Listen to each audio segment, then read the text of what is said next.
This is the Powered Up Podcast, Show 17.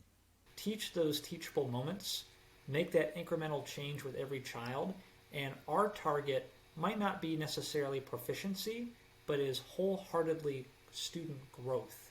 If we see that child moving forward, that is all we can ask for.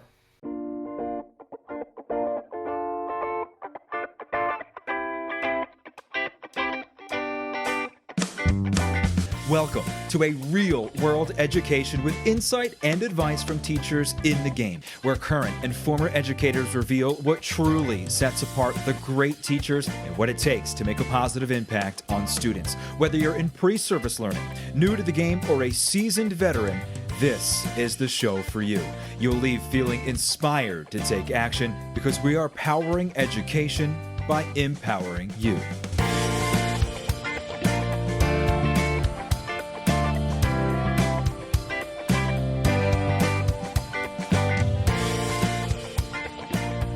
Hey, what's going on, everyone? This is Ken Ehrman, host of the Powered Up Podcast, and I am here with my co-host, Mr. Matt, the 8 species of swan Rogers. Yeah, pretty wild.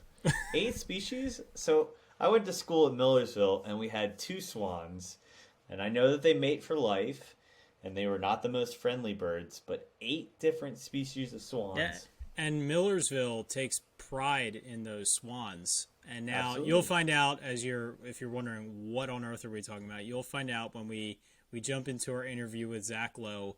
He highlights the town he's from, and he talks about 8 species of swan. So Millersville University, I think it's time you might have to take a back seat on that swan discussion.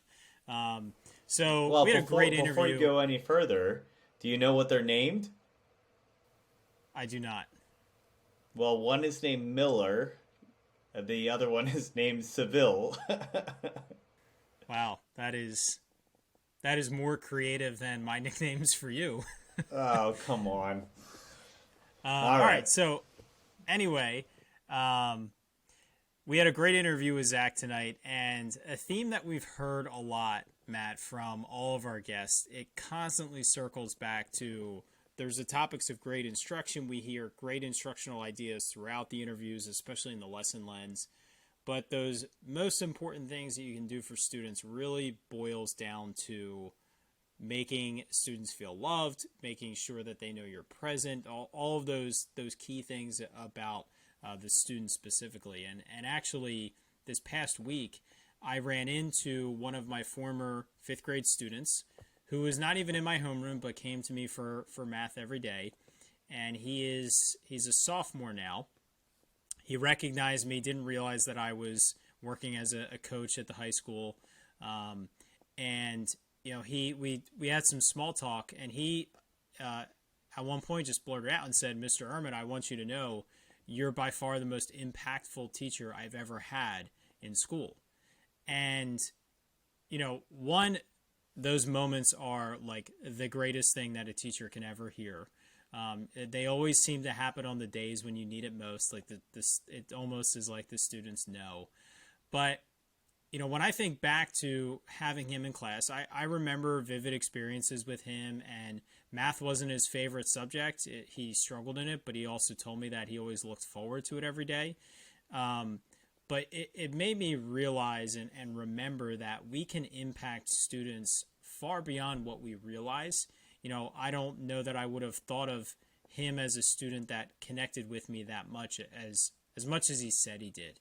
And so it's that powerful reminder that as educators, and you shared this with our interview on Show 15 with Ryan, that not only that opportunity he has with that special class, but that responsibility that he has. It's just powerful in what we're hearing with our guests. And I think it's consistent. That's the beautiful thing. Like, I think, and Ken, you and I have talked about it a little bit, but when people say, like, no substantial learning can happen without relationships, it's not just talk. It is people that have developed relationships, recognizing how much, maybe not easier the job is, but how much more focused the learning is, and how much more directed the school experiences for both ends. When I have a really good relationship, and I've had times where I know to prioritize relationship and I've struggled to match a group. That it's not a lack of effort, but there's definitely elements of having to revisit and adjust things. What used to work doesn't work, but the idea of establishing a relationship, I like to that concept, and I test it every once in a while by riling up my class and just simply putting my hand up or like lowering my hand and the kids respond. And that's a really nice pulse of like, are the kids in tune to be respectful and appreciating the respect between us? Is the relationship shared and say, hey, right now we went from silly fun time into, hey, we have to get down to business. I think that control, and I can ruin it again, and know that they're going to come back and say, hey, when it comes down to business, I've said this before, my ultimate goal, and I've been super pleased with this. We're in the middle of state testing right now, and my kids are running through boredom and exhaustion walls because I said, the only thing I'm going to ask you at the end of the day is, did you try your best? That's it. And if you can honestly say you did, then you are. And I've had a kid take, honestly, all of the kids have been so dedicated. I've had a kid that has not been focused to the level, and I've been constantly meeting with her to try and pull her up. She tested and took her time and used all of the strategies, not even in my room. She was a pull-out student. That's the type of connection that when you sit there and you say, do I care about the results? No, I don't, genuinely. But I care that my kids really valued our relationship and valued our experience. And I think in the lesson lens, and you mentioned it here, but our guest tonight talks about love of what you're doing, appreciation of what you're doing, but loving for kids and knowing the best interests. And I find that to be a true sign of recognizing what you're doing in education. It is tough to be an educator, but Zach, is a true embodiment of what I'm doing, and all the effort I put in is all worth it. And I think that'll come out in the interview today. Absolutely. And for newer teachers, as Matt said, it is something that you absolutely have to dedicate yourself to. It's a craft. It takes time. It takes, it's something that you can improve in developing those relationships, finding ways to naturally do it through the flow of a lesson, the way you start your day, the way you end your day. For our experienced teachers that are utilizing it, this is a reminder that it is important and it is valuable. But don't ever lose focus of it, because it's so easy with all of the responsibilities that keep, getting piled on teachers to lose sight of it or to be distracted from it. And there's big opportunities, there's small opportunities to do it. And Zach talks about also how it's done as a building and as a community in his school, which I thought was really powerful to hear. So without any other further delay, let's jump into that interview with Zach Lowe. Hi, Zach. Welcome to the Powered Up Podcast. How you doing today? Good. How about you all? We're doing very well. So why don't you just start things off by introducing yourself, where you're from, what you teach, and kind of just what your teaching journey has looked like, kind of as an overall snapshot. Yeah, absolutely. And thank you all for having me, too. I greatly appreciate the opportunity to talk with you over the next hour or so. Of course. No, my name's Zach Lowe. Currently reside in a small little town that no one's ever heard of, Sumter, South Carolina. Our claim to fame is we have a park called Swan Lake, which is the only park in the world that has all 8 species of swan. So that's one thing that you would just have in the middle of a cornfield in South Carolina, but we have it. Originally, actually, from the Youngstown, Ohio area, so I talk a little bit faster, I walk a little bit faster than a lot of my colleagues, and drive a little bit faster too, I'm sure. But graduated from college up in Ohio and Of course, there weren't that many jobs available in Ohio unless you wanted to substitute teach first. Everyone seemed to stay in their positions for quite some time. So I was sick of the snow, and I'm also a sucker for good barbecue. So ended up getting in touch with Sumter School District, where I work at now, through a job fair, and came down south and started my teaching career. Ironically enough, I spent the first 6 years of my career teaching 8th grade social studies, which is South Carolina history. So I actually had a whole lot to learn that preceding summer before my first year teaching. Not only the first year teaching aspect, but then the content stuff as well. And over the years, I've spent time as a department chair, grade level leader. I actually helped to rewrite the state standards for social studies just a few years ago. Named Campus Teacher of the Year, School District Teacher of the Year, and then the one accolade that I always like to share is I was a top 5 finalist for State Teacher of the Year. So the State Superintendent of Education walked in my classroom with a giant $10,000 check, and I've never seen my students that excited to see a visitor in my life, but they thought that I was going to split that cash. But after Uncle Sam takes his half, then there's not much left. But no, this year, I kind of picked a worse year, I suppose, to transition into a new role with our whole hybrid and virtual instruction. But I'm now currently serving as a curriculum coach, trying to help and assist my colleagues and coach them through this bit of confusion that we've had this year. But we're making it through. But currently serve teachers in grades pre-K through 8th grade as the curriculum coach. So again, this year kind of stretching my boundaries from my secondary kind of perspective down to actually the lower grades too. But that's kind of my professional excursions in a nutshell. So what's really interesting is I too was a State Teacher of the Year finalist. However, I clearly have chosen the wrong state to teach in because I did not get a check for those accolades. I was a former elementary teacher, and I am now in my first year as a secondary instructional coach. So you and I have kind of crossed paths in the opposite way. So I definitely want to tackle some of that in terms of the coaching tonight throughout our conversation.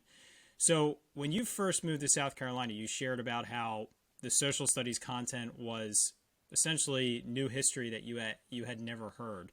And a couple of our guests in the past have talked about when they started their career, understanding the culture, understanding the families and the community that they were teaching in was a huge part of their success. So can you kind of talk about how I'm sure learning that new content that you had to teach as well as trying to understand the community that you were moving to was a challenge, and how that kind of fit into you growing as an educator in your classroom? Yeah, absolutely. I'd say that I guess I'm a firm believer, first off, all children can learn. They'll have that capacity to learn, right? All families are supportive of their children. It might just manifest itself in different ways. And all educators are really engaged in the same work, no matter where you're at, no matter what school you're at. So I think that perspective might have buffered me a little bit from some of those, those nuances that you're like, oh, well, because I got questions from my family all the time, like, how's it like teaching in a place that isn't the same social economic status of where you grew up at, the same racial diversity where you grew up at, same religious diversity where you grew up at. But I will say in my undergrad preparation, they were really intentional about exposing us to different types of schools, right? So we did field work in rural schools, inner city schools, suburban schools. So utilizing those experiences kind of aided me in that transition process. But what's interesting to note, and we mentioned this a little bit before the program started, just in conversation, but my school, very, very small. Because of that, it's a tight-knit family from the jump, right? So the first school I taught at before our elementary school and middle school came together was just the middle school side. And it was 6th, 7th, and 8th grade. We had about 125 students total. So you had 2 teachers per content area. You had a guidance counselor, of course your related arts teachers, and then your support staff, and 1 principal. So very quickly you realize that, you need to leverage relationships with people, with your colleagues, with the local community. And the one thing I'll say too about our school, we are a Title I school, poverty rate right around 97%. So very, very impoverished area of the community. But our parents are always present, our families are always present, grandparents, aunts, uncles, they always answer the call, which is fantastic, right? There might not be some of the other resources that other school communities have, other districts might have, but from the get-go, if I called home and shared a concern or an accolade, there was always someone on that other end who was just as genuinely interested in the success of that child. So I wouldn't say necessarily it was like a huge kind of shift. Of course, there are a couple different nuances about like the language, the jargon that folks use, some of the perspectives that folks take. What's important to them in the grand scheme of education. But at the heart of heart, education is good teaching, good relationships, and I've been blessed from my move down south with folks who have taken care of me. Right. It takes a village to raise a child, and one thing I always say too is it takes a village to raise a teacher. So from my content area colleagues to, there's a few teachers that come straight to my mind, right? For instance, whenever you're a first-year teacher, of course, you're assigned your mentor. And sometimes your mentor, does a wonderful job, right? And that's the person you connect with, and that's the person that you're going to go through each day with. But for me, I had my mentor. I also had both of my teachers next door to my classroom. Highly experienced teachers, one of which was actually from Ohio, so we kind of bonded over that as well. So all these different factors kind of came together, and I felt wholly supported the entire time since I've come down here. So you mentioned teaching in a Title I school, and I teach in a Title I school as well up in Pennsylvania, fairly small as well. Before jumping into the question, can you kind of clarify what that means and honestly the special opportunities that come with being a Title I school? Yeah, so for Title I classification, and I know they revised regulations just a few years ago, but it's based on the local community, what the cost of standard of living is, and also what the average income is. And I believe that's kind of like a regional based figure. And then from there, the actual school families, it is then calculated how many are eligible for government benefits. And that's kind of what indicates your poverty level for your school. And as I mentioned, we're in the upper 90s for our school, so the vast majority of our families are eligible for government subsidies, whether that's welfare, Medicaid, so on and so forth. But with that, of course, you had mentioned the extra opportunities that comes with it. There's also a lot of extra regulations, and that's actually one of my roles this year is kind of the budget czar, I guess you could say. So overseeing all the extra dollars that come with being a Title I school that we receive from the federal government. And those expenses, I can't tell you everything that we spend that money on, but the big ticket items, which really enables us to do a lot of good stuff for our students. We're able to hire a parent facilitator who helps to schedule all of our parent-teacher conferences for us, who will actually drive out to homes to deliver schoolwork for our families. And that's been very critical in terms of the pandemic learning. And then we're also able to hire typically one other staff member, whether that's a reading interventionist or a math interventionist or so on and so forth. In fact, I think that my paycheck actually comes from Title I too. So thankful for those dollars, those opportunities. But within that program, there are some particular regulations of things that we really have to be mindful of teaching in the context that we're teaching in, about some of the different resources we should offer the local community. So another one of my roles as the coach is to plan parent workshops or family workshops, right? So helping to walk our families through how to use a Chromebook, because we're a Google school district, or how to communicate effectively with their child, or multitude of other different things. State testing, we have to offer a workshop on that as well. So all of these different kinds of components, well, sometimes, you get that Title I packet laid on your desk and it seems awfully cumbersome, all the different things you have to do, but it's all so very intentional, and there's that flexibility that we can then fill in those gaps that we see as needed. For instance, this year we offered, I think, 4 different family workshops on virtual learning. So, one was bare bones, how do you turn the Chromebook on? How do you update the Chromebook, and how do you turn it off? Because a lot of our children are raised by grandparents who may have very well never used a laptop, or definitely, this Chrome operating system, all the way up to, how do you sync your Google Calendar onto your iPhone? So again, being that small community, we're able to definitely know exactly what our families need, and then use those Title I resources to do our best job to kind of meet that need. That's a great explanation, because I think that's one of those things that I've taught in the same school district that has always, since the time I started there, has always been Title I, and I just assumed that is just how all schools run. And from our end, I know we spend a lot of our budget towards additional supports, and mostly through, honestly, human beings to provide smaller opportunities for instruction.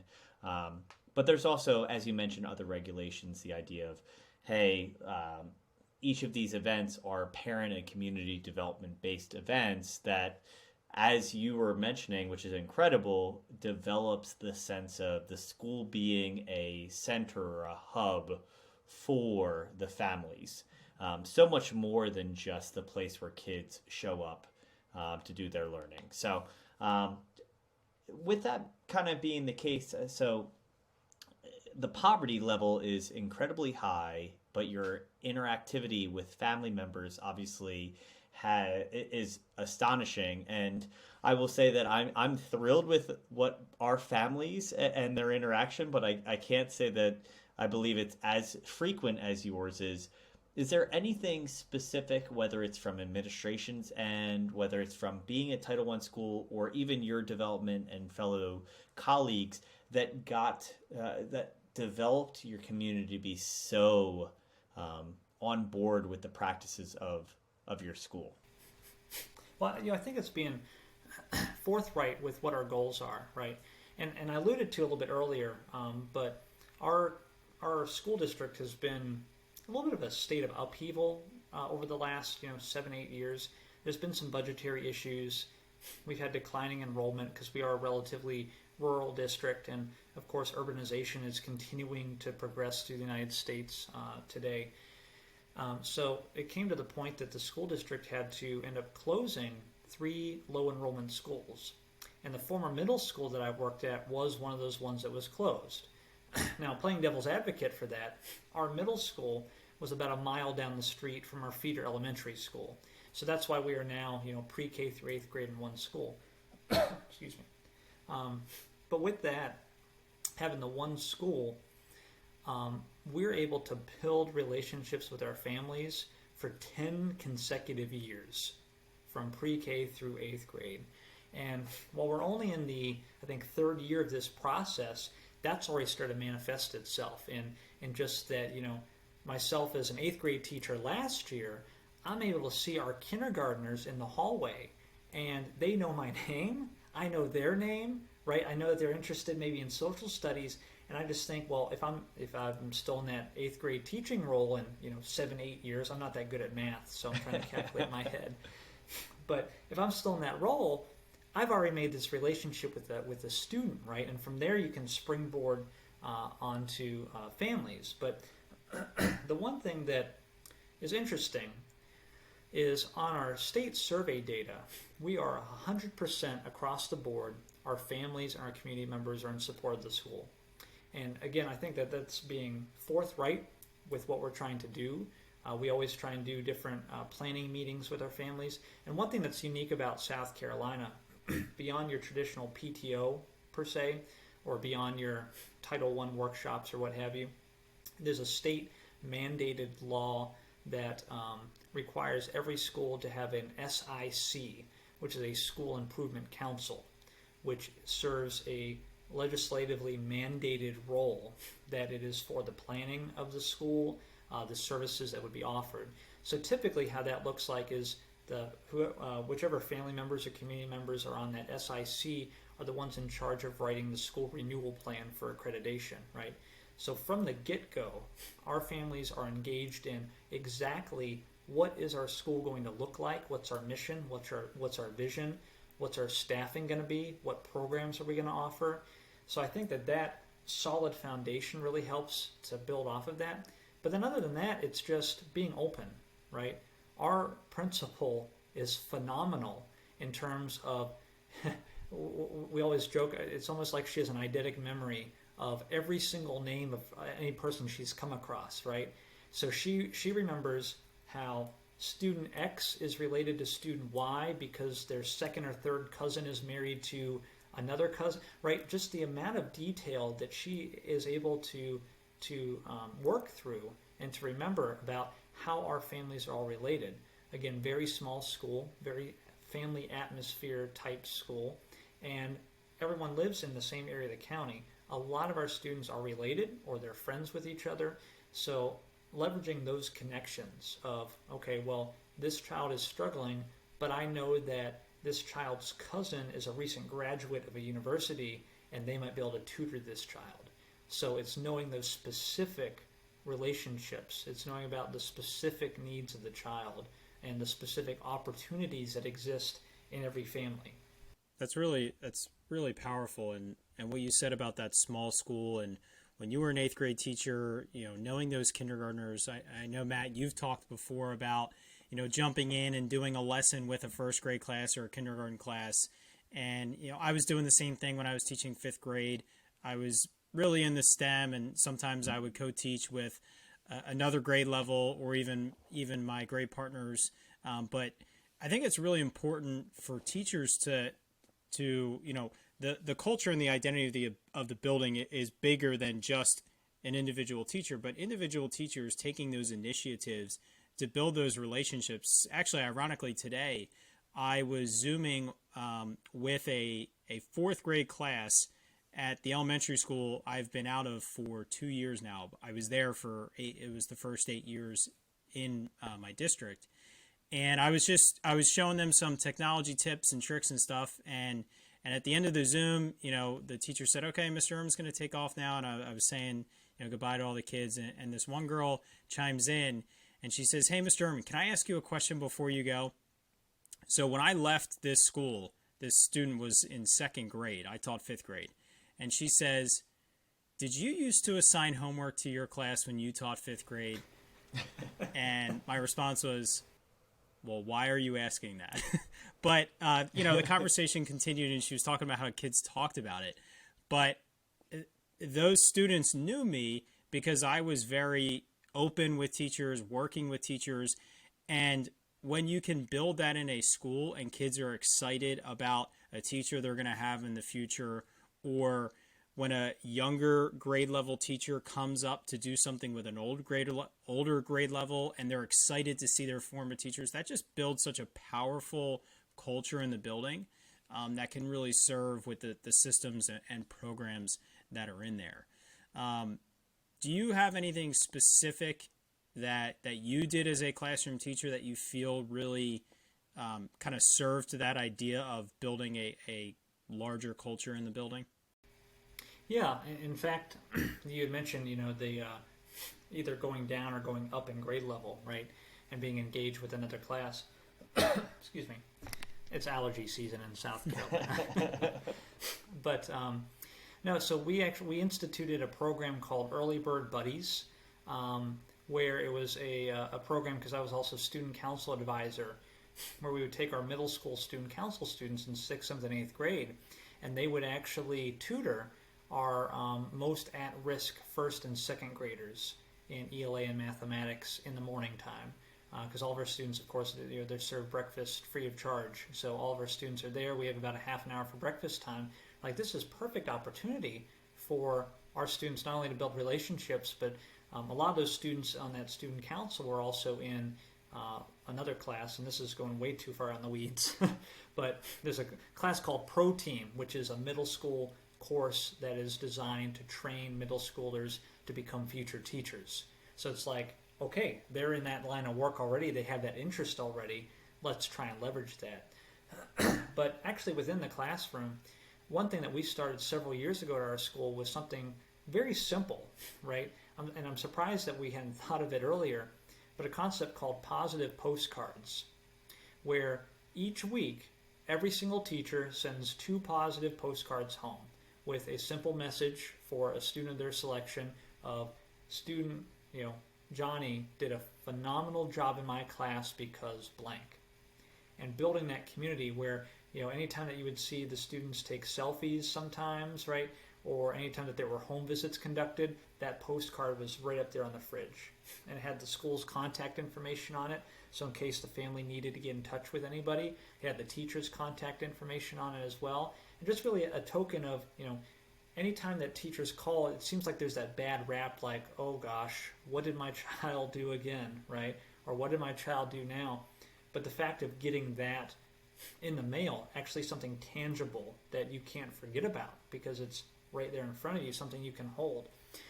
That is, a phenomenal, just small little piece and very cost efficient too for any school. But short of that, excuse me, I also made sure to contact every child's family at least twice per quarter. At least one of those contacts would be positive in nature. There would be nothing I would say that would be constructive criticism, nothing I would say other than that. Just let's lay the groundwork, let's make a positive relationship that we can then leverage later on in case there are any concerns. But short of that too, and this is venturing out in little academics a bit, I'm a huge proponent of in the social studies because social studies doesn't always get the most resources, the most attention as the STEM fields maybe or ELA or math. But for social studies, there are so many different contests that students can participate in, whether it's making a documentary, writing an essay, writing a letter, so on and so forth. And having the opportunity for those families to see their kids excel on a regional or state level or national stage, that kind of really sends it home that what we're doing is at the highest level, that what your child is doing is at the highest level, building support within what we are doing in our school. I think when it comes down to it, you mentioned, Ken has mentioned something similar with like parent communication and those positive reinforcements and all of those, like the connections between are just so powerful, and to recognize this teamwork. I know Ken calls, and actually I started stealing this idea since we started this podcast and probably beforehand because Ken and I have known each other for years, but making that like it fluid, the conversation between families. So one thing, not to steal Ken's point, but he said that ways that he would get in contact with parents, they wouldn't have to ever worry if it was through a Facebook group or a phone call. For the most part was positive. Hey, this is me showing off what's going on. I'm going to make direct, specific contact if we have to address something as a team. But again, that whole concept of I don't know if I love, but I can respect the memes that are coming out about how, like, in the 70s, it was like, my teacher said this, and now the child's getting punished compared to the parents defending. That it just seems like, Zach, you guys are actively working on reestablishing that it's not one side. Like, that 70s version is not acceptable either, right? Like, hey, it's a round table of all of us working together. And I think what you brought up about your principal and how your principal can pull connections, like, I will say I'm grateful I'm not a principal. Let me say that. But there's a huge portion of that honestly is part educator to be a teacher trainer, part disciplinarian for obvious reasons, but honestly, a huge part social worker, because that person is the cornerstone. And I'm grateful in the building that I work in that my principal lives in the district that we teach in. So she recognizes what the community's going through, recognizes the family dynamic. That is a huge advantage, although you may never be able to step away from school. But just kudos to like the environment that you're in. It seems like when it comes down to, hey, work worth doing, which we talk about frequently, that you're in a place that not only do you feel as a highly qualified, wonderful educator, you bring that, but you bring it to a community that really needs you to bring it every day too, especially for a subject area that is not prioritized as well. That your love of learning can honestly stem a lifelong career that you unlock a ton of doors. I guess what I would love to kind of hear about is there's obviously been success stories, but your role is to really understand what's going on in your community. I love the concept of you learning South Carolina history to be able to teach South Carolina history. But can you speak to the experience and maybe the challenges of that specific position? I know you're in curriculum a little bit broader now, but can you speak to that and or maybe successes with students specifically? Yeah, so in terms of the content itself, right, it reads a lot like a U.S. history survey course with South Carolina maybe sprinkled on top. So a lot of the dates, the names, the events, things like that are maybe foreign to the traditional U.S. history teacher. And ironically enough, again, a lot of irony in my job I had. U.S. history was my least favorite of all the histories I studied in college with my history degree. Like I would much rather teach maybe modern Indian history than I would, U.S. history. But anyway, That's funny. So with that, it's and maybe this is back to Ken's question about the difference in culture, right? Moving down south, that maybe this is the biggest difference, right? Is in South Carolina history. Of course, we're going to talk about the Civil War because our state arguably started it, right? But it's, what perspective do you take? Who fired on who? Whose responsibility was it? Was slavery a cause of the Civil War? That's still, by and large, an unanswered question across a lot of different corners of our state. And while I didn't really experience any kind of flack on that back as myself in my own classroom, I do know that those conversations occurred in my work as helping to rewrite the state social studies standards, right? About, we were trying to make the standards more reflective of diversity that currently exists in our state. And there's a lot of kind of anti-movement against that, saying that it should be the one specific kind of narrative of history, right? So with that being said, again, knowing my school culture, we were perfectly okay having those what could be perceived as kind of difficult conversations in the classroom, right?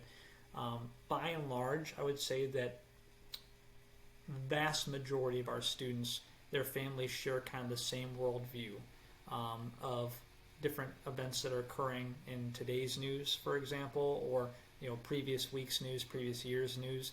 That's really not too much of a necessary issue. Yeah, so back to that, in the actual social studies classroom, a lot of successes that come out is, and our standards were so very content heavy with saying that you have to teach this person, this event, this way, but there's still that degree of flexibility where, the standard might ask you to identify. Well, we're going to go beyond identifying. We're actually going to try and explain something. So it really allows for the students' viewpoints to come out, right, through the analysis of evidence, through the viewing of different opinions, through just discourse in the classroom, right? So we actually, we routinely had our students compete, I had mentioned, in different contests, right, where they could write different essays. For instance, there was one essay about what makes America great that was sponsored by the VFW. And, just for the sake of it, I said, well, that's a perfect opportunity for one of my elective classes that we might not have to stick on a regimented schedule. And one of our students actually won the regional contest. So, of course, they had a big to-do, inviting the family, this, that, and the other, really makes her feel special. And she was not what you would say as a lover of history. She was definitely more on that science end. But in the actual classroom, there's also opportunities like that. There is one essay contest sponsored by the Daughters of the American Revolution about the Stamp Act. I'm like, oh, that's awesome. I know I have to teach about the Stamp Act. And this was actually my second year teaching when I was still getting my feet wet with the content. But I think that the student ended up winning a $500 cash prize just for writing an essay that I was going to ask him to write anyway. Right? So I think that those little bite-sized successes, which mean a lot to the students, but they then kind of trickle out to everybody else, and it's like, well, if he was able to do that, I know that I can too, right? So bringing kind of that success, that attention to our school community that is, as we mentioned, has challenges, is generally underserved, underprivileged, but they are just as capable as any other child across the state. And I will also say, too, something that was really, really neat.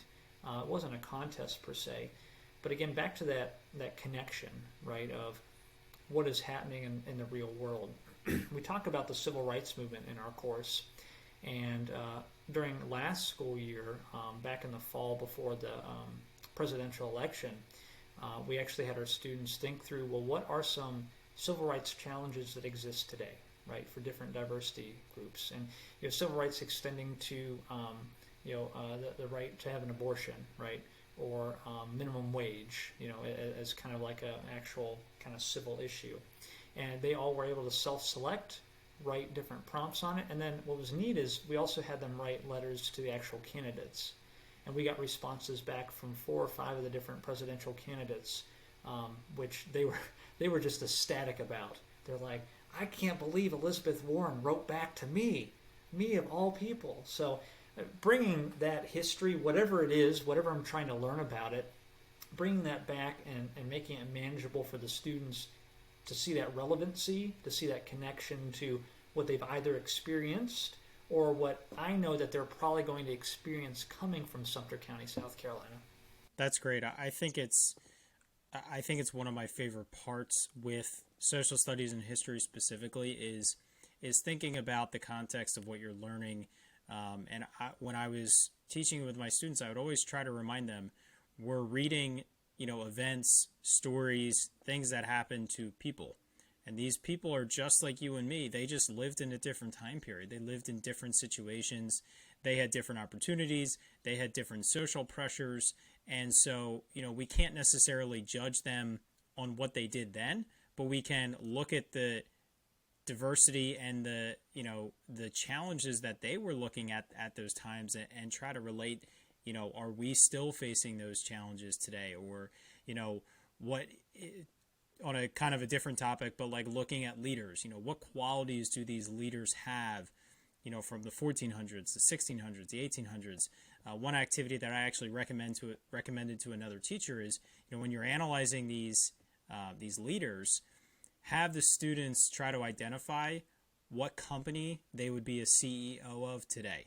Because leaders at that point are leaders for a reason, and they would probably be leaders today.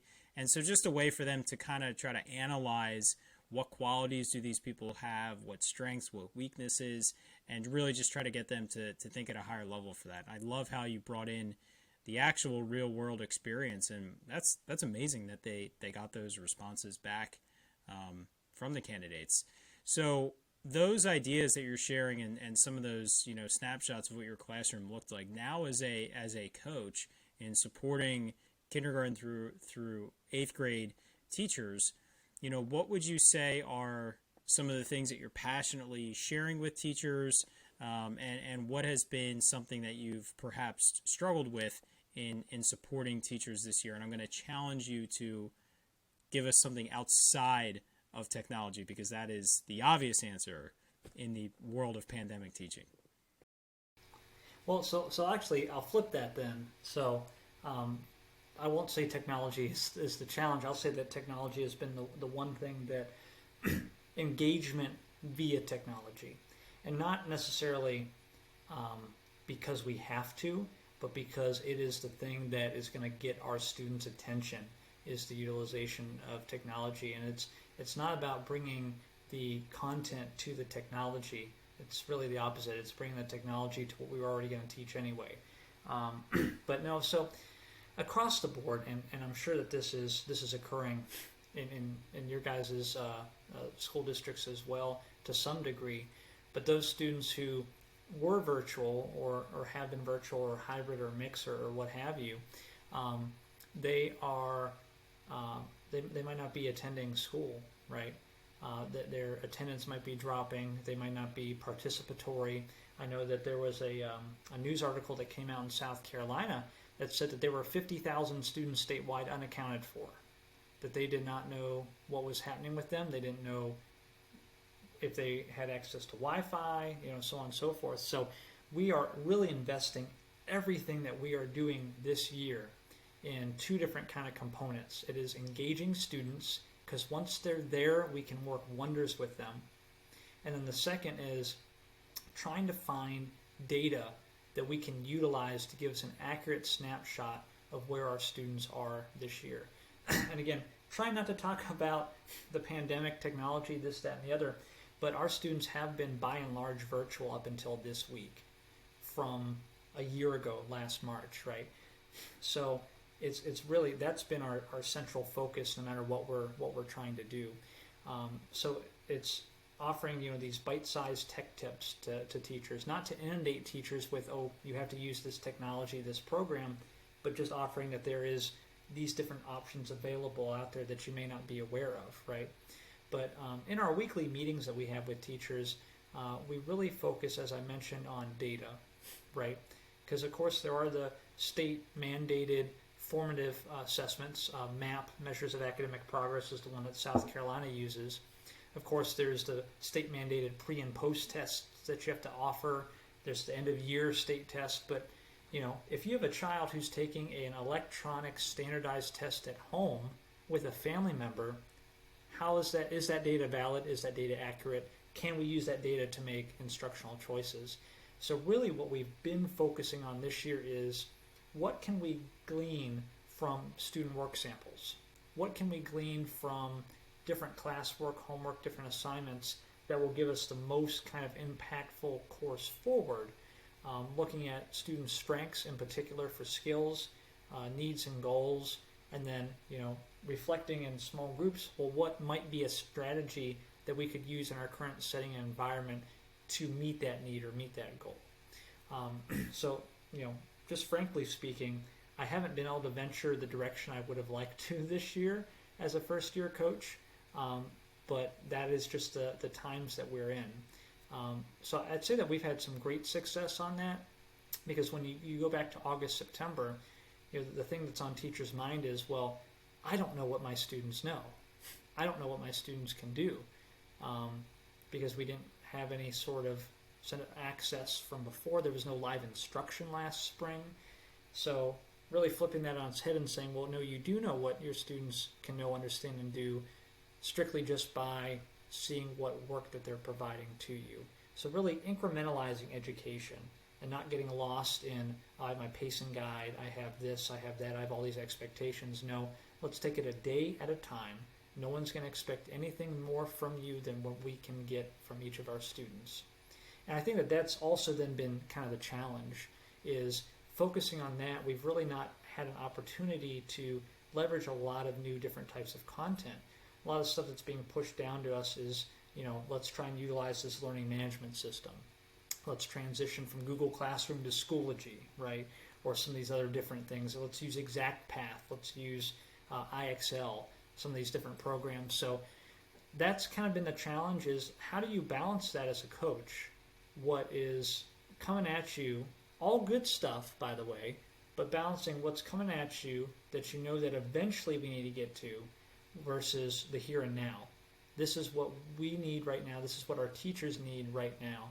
And I don't think anyone has the answer for that necessarily, but again, just taking it a day at a time and seeing, well, what can we do today that's going to most impact student growth in a teacher's classroom? Do you feel like, because I agree very much, and I appreciate what you're saying as the perspective for teachers, and recognizing what teachers currently's concerns are, and just saying, hey, like, care about kids, look for incremental growth, kind of look through the lens of what can you do to build forward each and every day. Do you feel, maybe as an instructional coach, what attributes of the pressure to complete curriculum, especially as someone who's helped to write state level curriculum, right? So you have markers that you're expecting your educators to reach. But what would you say to the marriage in a few years from now is an ultimate goal from your end? Because as an educator that by no means has ever completed all of the curricular aspects that I'm required to, but I do feel like there's elements of what we can learn from appreciating instructional opportunities and teachable moments and tapping into kids' curiosities about learning.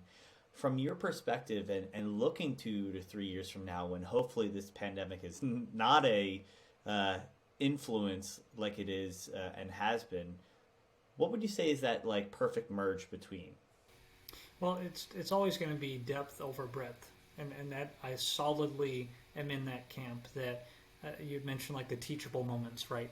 If you pass up a teachable moment, you're wasting a golden opportunity to pique a student's interest that could lend to a future career or a future endeavor. And I'll say that we're blessed in our school district. Our school district has written curriculum maps and curriculum maps and curriculum maps. And there's a ton of pacing guides, day by day. It feels like minute by minute pacing guides exist in some form or fashion now, right? That, if you buy this textbook series, here's your curriculum. Go have fun, right? And everything's already pre-printed for you. Everything's good to go. And for me, I'm like, well, that's just scratching the surface. Because whoever's writing all this stuff, even if they're writing it in our own district, they don't know what your kids are interested in, what your kids can do, what your kids will be able to do after they spend a year with you, or let alone your own teaching style, right? For instance, I still taught social studies very much in kind of the way that I learned, right? Okay, let's go through some notes, and now let's kind of do an activity, right? That concept of like the whole flipped classroom and this, that, and the other, and that just boggles my mind how teachers are able to make that switch just like that. Now, I know that if I work towards that, and we had that technology back when I was in the classroom doing that we probably could have made that switch. But anywho, no, I think it's definitely the depth aspect, right? And what's interesting too, from my perspective, is I think that this is really a conversation that y'all could probably do a whole season on for this podcast, in terms of which direction are we heading as a profession, right? Because I'd spoken about being on that standard revision kind of committee, and we were very, very intentional in removing required content in favor of required skills. And, not venturing too far out, but how can you test the skill of, let's say, contextualization on a multiple choice standardized test? That's a whole different ball game, right? That's a whole conversation for other folks who make a whole lot more money than I make. But that is what seems to be, at least in our state, the trend is, let's reduce the amount of content that we're telling teachers they have to cover and move more towards, here's the skill, now you can choose the content that you need to teach. And for me personally, the state of South Carolina, they only assess one grade level for social studies anymore. That they did up until about 3 years ago. They did, I think, 2 or 3 grade levels. Now it's just your 11th grade end of course exam for U.S. history. There is no testing for social studies at all other than that one test. So for me, in the classroom perspective, I really didn't care necessarily. I mean, just put it quite frankly, like, I'm going to teach those teachable moments, because I have a pacing guide, but if I don't make it to the end, well, there is no test, right? But myself putting my coach hat on, I'm still kind of in that perspective, right? Mainly because not only, and this is a whole, my philosophy of education is coming out now, But there's no way to ensure that that test is not only an accurate measure of what a student can do, mind you, right? Because the questions are written for one specific type of student, and it's definitely not the student that is coming from an impoverished rural background, right? So the questions in and of themselves are oftentimes biased. So if that's not giving us an accurate measure of performance for a student, right, then quite frankly, what is the point of assessing those standardized tests at the end of the year? So again, just from the coach perspective, it is teach those teachable moments, make that incremental change with every child, and our target might not be necessarily proficiency, but is wholeheartedly student growth. If we see that child moving forward, that is all we can ask for. And that really feeds into what you were saying earlier about, the check-ins and the formative assessments that you're using, and not only those digital tools that are available, but, student work samples, and it really boils down to the teachers and the administrators and the coaches knowing those kids, knowing what is realistic, knowing where they came from, and where they're going. So kind of along the same lines of Matt's question, but a little bit of a different approach, and I'm selfishly asking you as a first-year coach myself. This year everybody is using technology, regardless of where they were in fall of 2019. And there are a lot of situations where I have worked with teachers to help them digitize their lesson, and we're finding value in the way we transform that lesson. Other situations, we're finding ways to digitize it, and it is not adding value, and it's definitely not as great a product as what they could have done if they didn't have to have half home, half in, social distance, all those different factors that are in play. So I think it's really important as we hopefully go back to a very close to, if not, completely normal school year next year, to have teachers reflect on, on those situations, what was good, what was not so good, and how do they want to kind of adjust their instruction. So, going along those lines, what are questions that you plan to or you hope to pose to your teachers to have them really genuinely reflect on that to make those decisions as they move back through the curriculum next year? Yeah, and to be quite honest, this is kind of a conundrum that I've been tossing back and forth in my head for the last few weeks, because we know this pandemic is coming to an end. We know that instruction is going to take a different shape. I won't say go back to a certain shape, because I don't think it will. At least I hope it won't, because I think that there's a lot of power in kind of what we've experienced this year. But for me, it's like, well, before I even ask the question, it's where do I envision us potentially being, right? What are going to be the expectations? Are teachers maybe going to want to just take a year off from technology, do everything paper pencil for a year, and then resume Chromebooks the year after? Or are we up for continuing to do what we're doing this year, but just having all of our students back close to us proximity-wise? So I think I'd probably start there. And like I said, I've been tossing this around in my mind how to move forward. I know we are going to be spending some time kind of triangulating data about what student growth have we seen, what professional learning have you engaged in this year, and what have been the results. And then from there, really reflecting on, well, what's your short-term goal to close out this year, and then what's your long-term goal for next year. But I think that kind of what you're asking about is much more individualized, that knowing the specific contents, I think each content could be asked a different question. For instance, I know that our math teachers have their utilization of technology hasn't been the same way that our science teachers have been, right? Because there's not a lot of interactive maybe resources that they've been able to utilize, short of some of these rote mathematics programs. But no, I think I would ask them in planning for next year, to what degree do you expect to use technology? And in our district, we utilize the same R model: substitution, augmentation, modification, and redefinition. And most all of our teachers have been trained kind of on that model.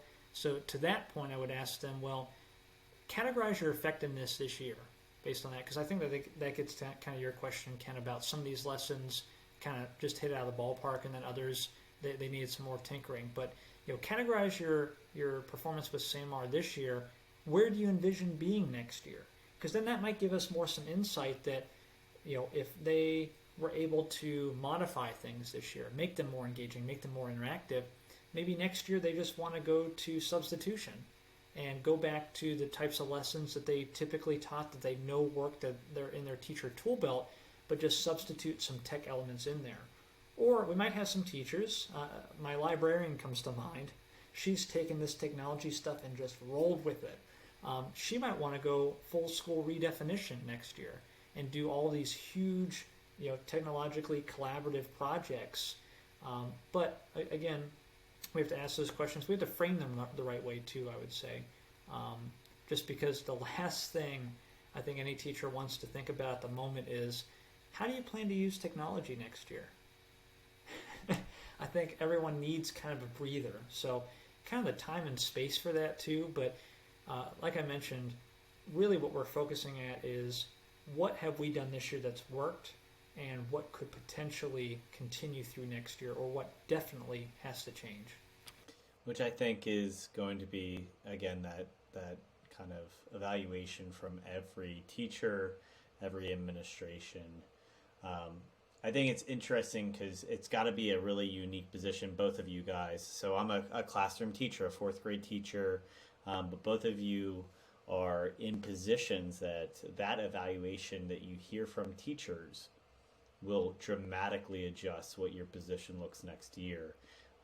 And I think, obviously in good hands, but there's an element of responsibility to say, we are in education coming up to an opportunity to choose what the next generation of education looks like, which this, again, can be a blessing in disguise.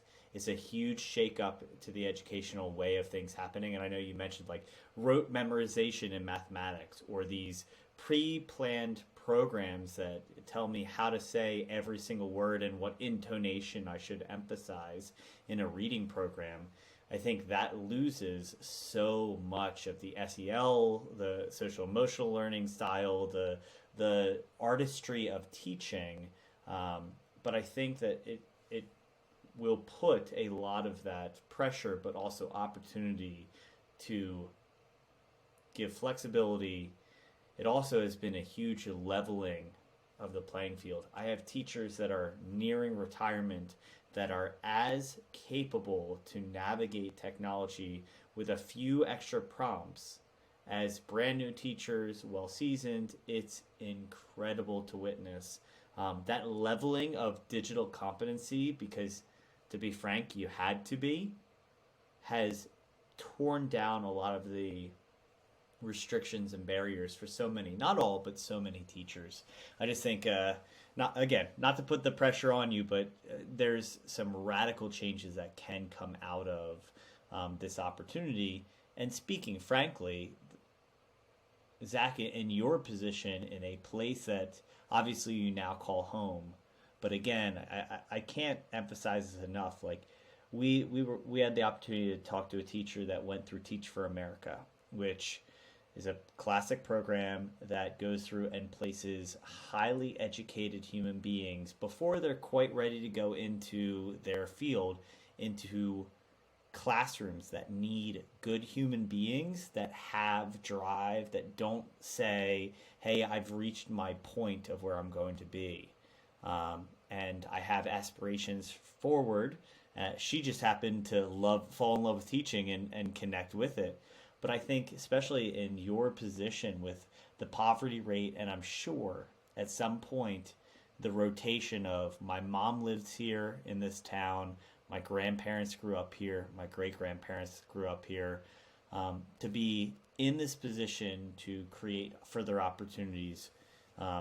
Again, huge responsibility, but a really neat opportunity to say all these restrictions have kind of, they don't bear as heavy of weight. I don't have to worry about my staff, or I need to make decisions that are in the best interest of my students. And if my students need this, it's just a really, it's going to be a very interesting next few years in education in general. Yeah, absolutely. And I would say too that, in back to Ken's question too, and kind of merging the two together, what is going to be our goal next year and the year after, right? Because we know we're going to have, at least in our case, maybe having been virtual for so long, we're going to have very large gaps academically and social emotionally. And I'm wondering, kind of that coverage that you had kind of mentioned, right? That again, we're focusing on, well, what's in the best interest of the child. I am hoping and praying that is going to continue next year and definitely in the year after as well, to give teachers kind of that grace and that flexibility to do what has to be done to make up for some of these losses that we've experienced. And I'm hoping that exists, but we shall see. Absolutely. And like you both just mentioned about what's best for students, and when asking those questions to teachers about what did you like, what went well, what didn't go well, really empowering them to evaluate what benefits they should be looking for. So obviously the benefit of the student learning experience is at the top of the list and should always be considered. But how did it help you with efficiencies in your classroom? If you're able to use technology tools that allow you to more efficiently facilitate a lesson or facilitate the analyzation of data to then impact instruction, that's a huge factor to be considered.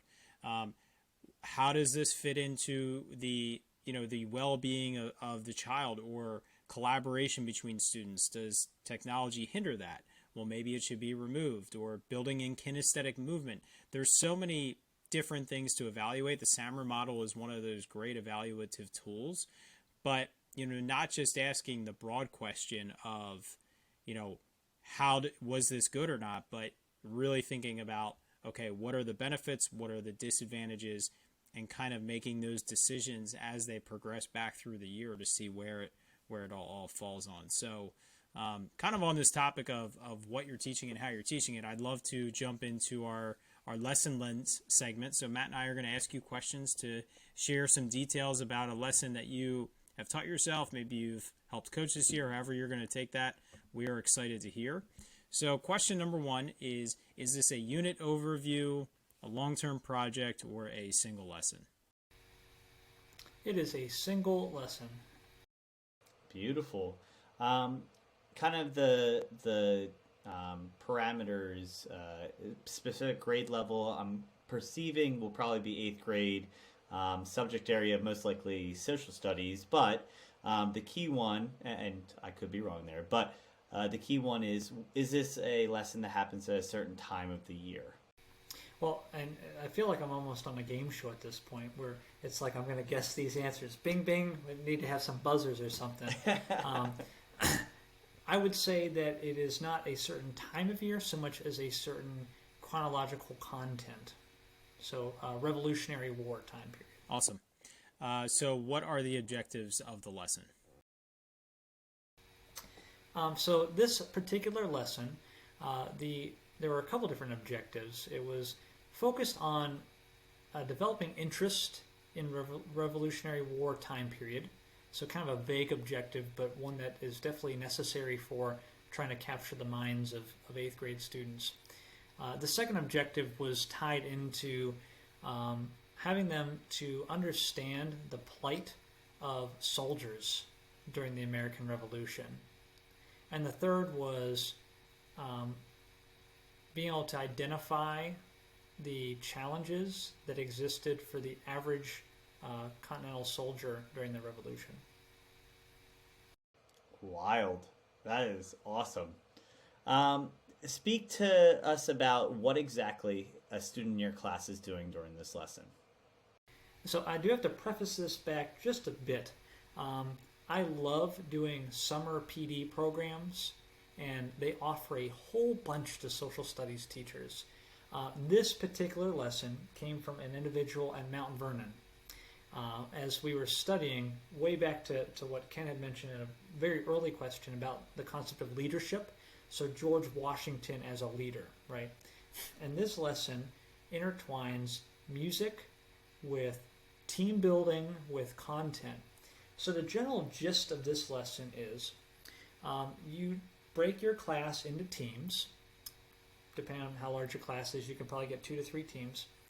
And of those teams, they have to self-assign a general or a commanding officer, self-assign a drummer or 2, self-assign some sort of woodwind instrument player, maybe potentially a brass instrument player, 2 flag carriers, and then soldiers. So the 2 teams or 3 teams are basically, in effect, creating like a revolutionary regiment, right? So you have some PVC pipe possibly that the soldiers are utilizing as mock weapons. You have little flags, the 13 star flag, also George Washington's standard battle flag, and they're holding those. And then, of course, we were able to get some musical instruments from the local high school. So snare drums and then some other instruments and stuff. And then, of course, you have the leader.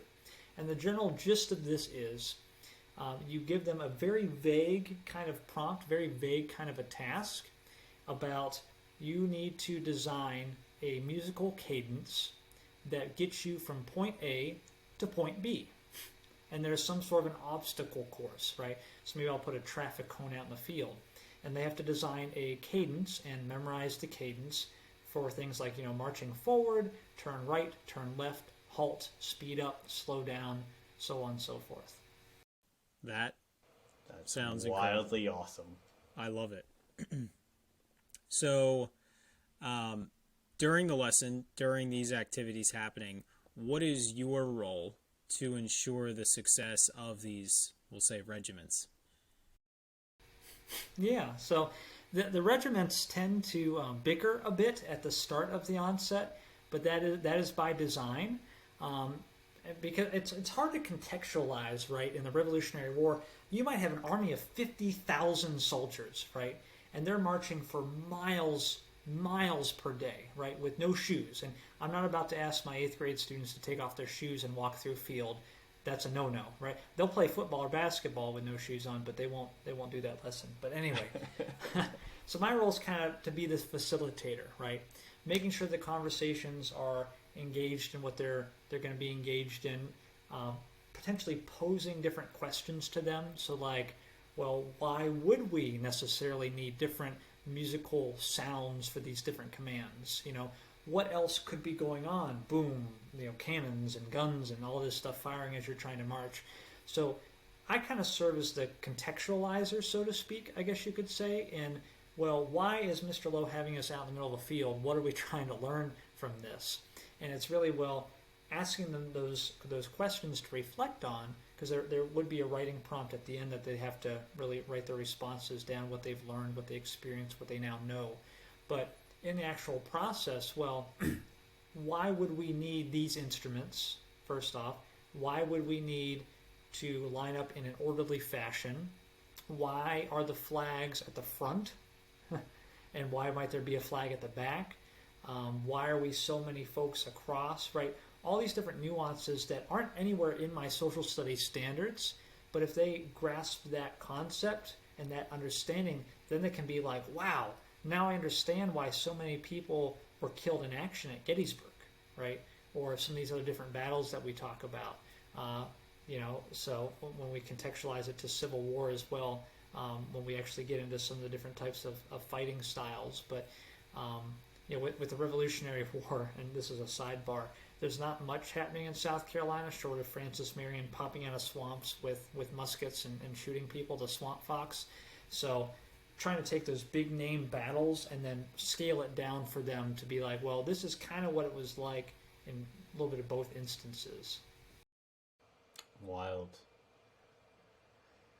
So, I want to go into this lesson by all means.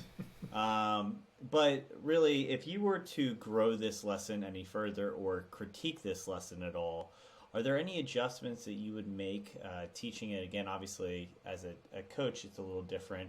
But are there any adjustments to either kind of clean up what you've already done or extend it and really, hey, I've always wished that I could have done this out of this lesson, what that extension might look like.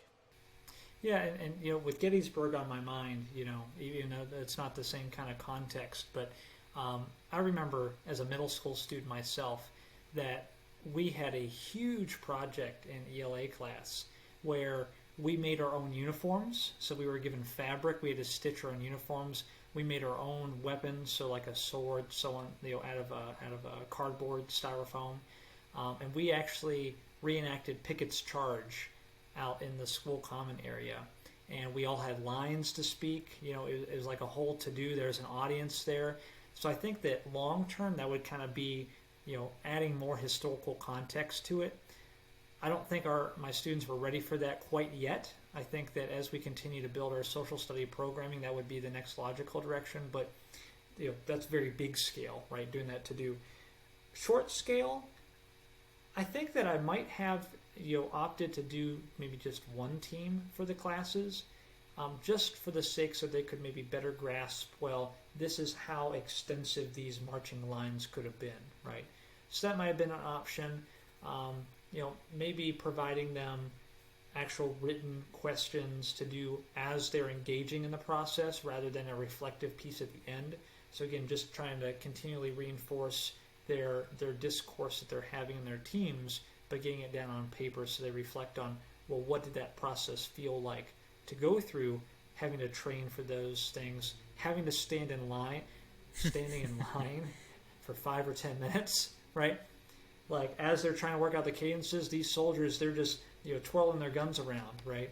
So really, again, maybe basing that on the role. So you as a soldier, how did this experience, or how would this experience have translated for them in the historical context? That's incredible. This is I'm very much known, especially in my district and those that I've worked with, over the years, as a technology guy. But these types of lessons, the kinesthetic, situational simulation lessons, are by far my favorite experiences as a teacher. And Matt and I kind of dive into some lessons in a previous episode. I'm trying to look up what show it was, but I talk about the battle simulations that I create to help teach my students about what it was show 11, what the Revolutionary War was like in terms of the advantages and the disadvantages of both sides. And you talked about Gettysburg. Being from Pennsylvania, we were able to take our kids. So I'm sorry, Zach, I'm going to make you a little bit jealous possibly. We were able to take our kids on a field trip every year to Gettysburg, and we actually had them walk Pickett's Charge. So they learned about Pickett's Charge in class. We had a great tour guide that would set the stage, and we stood on the side where the Southerners were, and marched all the way to what their target was that they ultimately were not able to reach. But just like you said, being able to give that context to what they're learning, that, and when we would drive at one point towards the end, we would drive the entire Union line. And as we're driving on this bus for, a couple miles, I would just keep repeating to my class, we're still following the line. Imagine soldiers shoulder to shoulder. And when they see how large this was and how many people were actually or would have been there, those moments are really powerful. So those simulations that you can create, social studies definitely lends itself to it. I think science does as well. The other subject areas takes a little bit more creativity, but you can do it in other subject areas.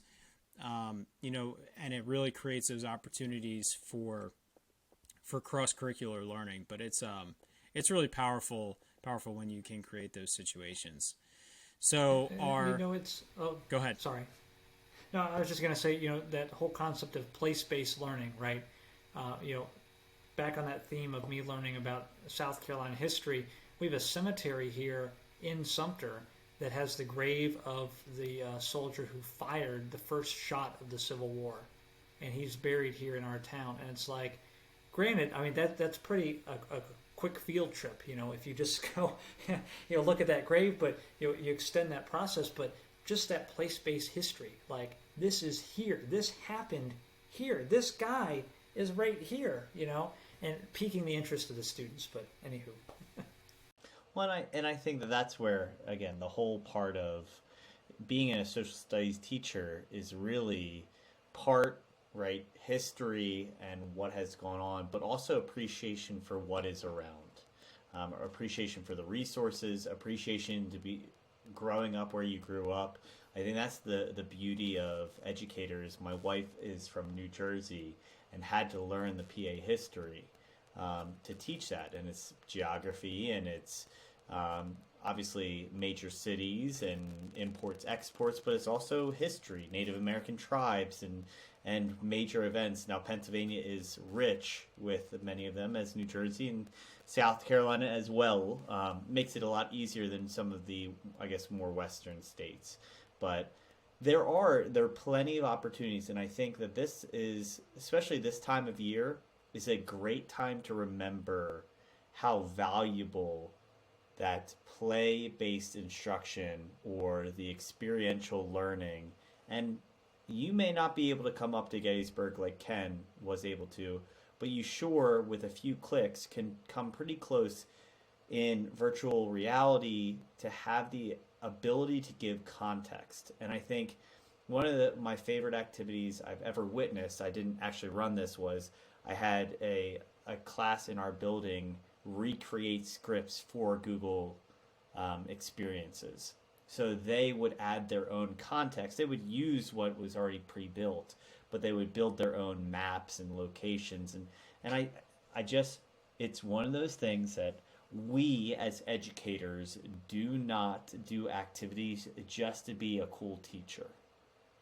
We don't do this activity right now. I don't run robots just so they practice coding and can get from point A to point B. It's the collaboration, it's the sense of accomplishment, it's the critical thinking, it's the depth of knowledge. These are the aspects, and yeah, I would love for this to be activity that they remember fourth grade from, right? That's the ultimate goal. Hey, this was a really neat activity, but there's substance and pride and appreciation and a concept, moral theme that they pull from it, that they change their perspective. It may just be appreciation, right? Like, I can imagine, Ken, your fifth graders being like, holy smokes, this major event in American history, I have some, maybe a little bit more understanding how impressive that is.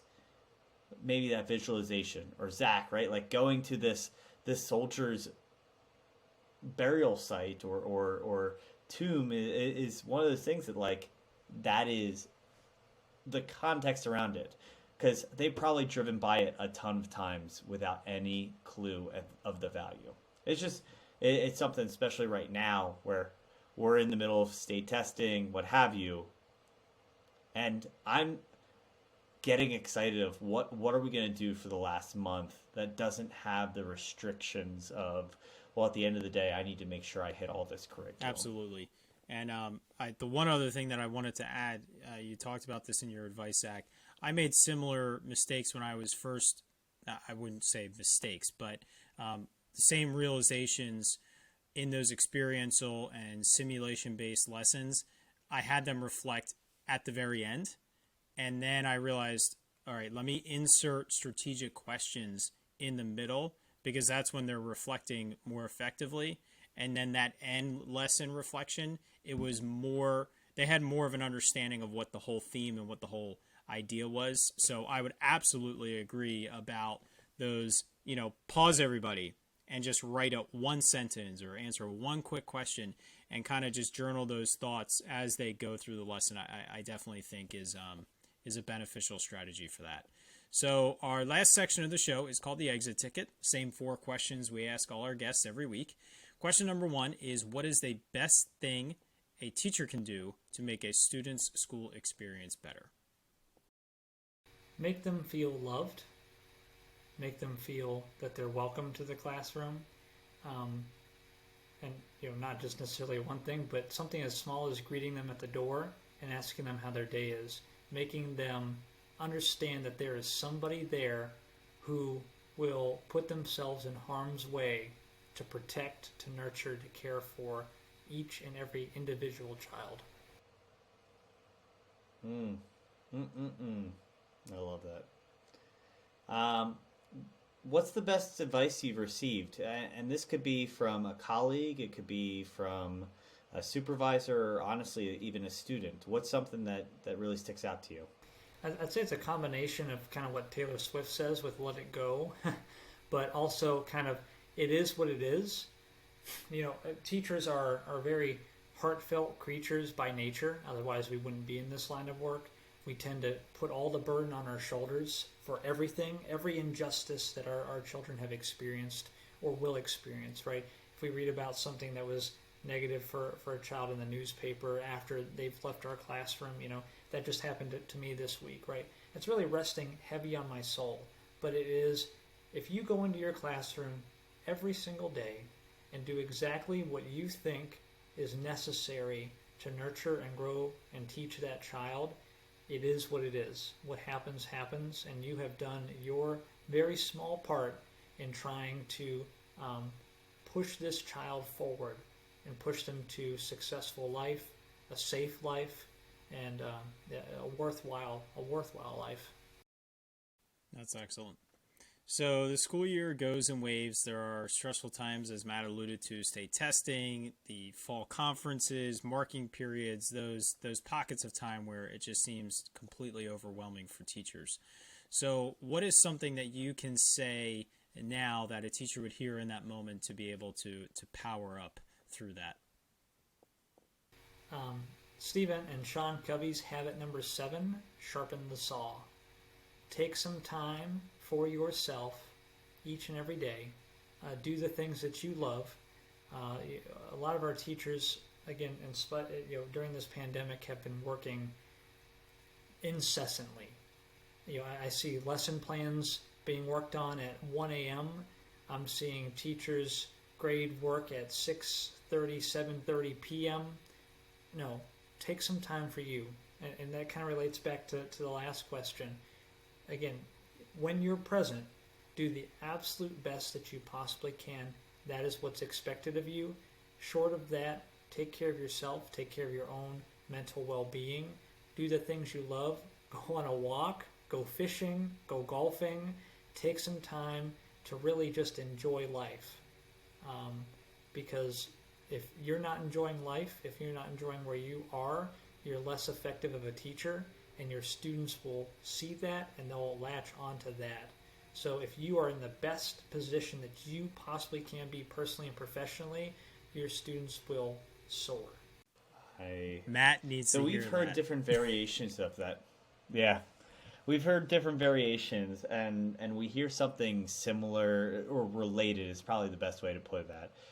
I love the sharpening the saw kind of perspective, because I think that, especially when Ken asks about powering up, there's that element of it is so difficult to, it feels guilt-inducing to do so, right?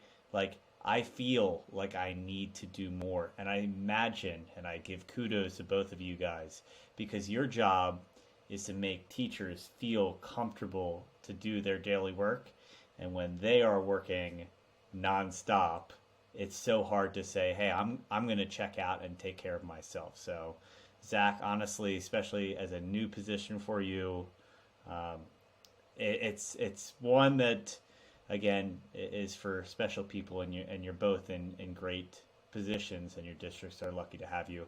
I guess the last question we'll ask you is, you obviously have plenty to share with us, and I've loved our conversation tonight. Are there ways that if people want to continue the conversation with you, continue the opportunity to learn from you, they can keep in contact with you or ask questions either passively or actively?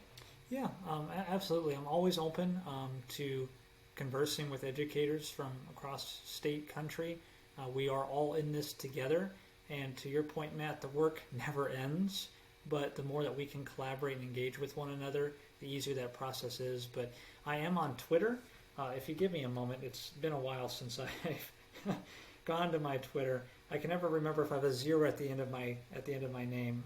No, I'm at ZDLow. So it's ZDLOWE on Twitter. That's my Twitter handle. I'm also on Facebook, Zach Lowe, LinkedIn, not Instagram. I never really understood Instagram to that degree. I also have a website, zachariahlowe.weebly.com, that has my contact information on there as well. Thank you, Zach. We will link to your handles and your website in our show notes page, which can be found at powereduup.com/show17. So this has been a great conversation. I've thoroughly enjoyed it. Your school district is clearly very fortunate to have you, very blessed to have you as a part of their community. Stealing you from Ohio, they missed the boat when they only offered you those subbing positions. But seriously, very lucky. Your kids obviously had a blast when they had you as a classroom teacher, and now you're able to impact so many more students and so many more teachers in your new position. So thank you, everyone, for always engaging in our podcast, whether it be on YouTube or your podcast app of choice. If you haven't already, please subscribe, like us, share it out, leave us a rating and review. Do as much as you can to help other educators find this show and find our platform and start engaging in our forums. Because just as Zach said, we want to create a space where we can collaborate, we can continue those conversations, and we can help each other learn and grow in a field that requires it so often. So that's it for this show. Thanks again. And Matt, why don't you take us on out of here? All right. So as we power down this episode, Zach, thank you so much for powering us up. I know we're going to leave and really attack this next week. Everyone be good, be healthy and happy, and we'll talk to you next time.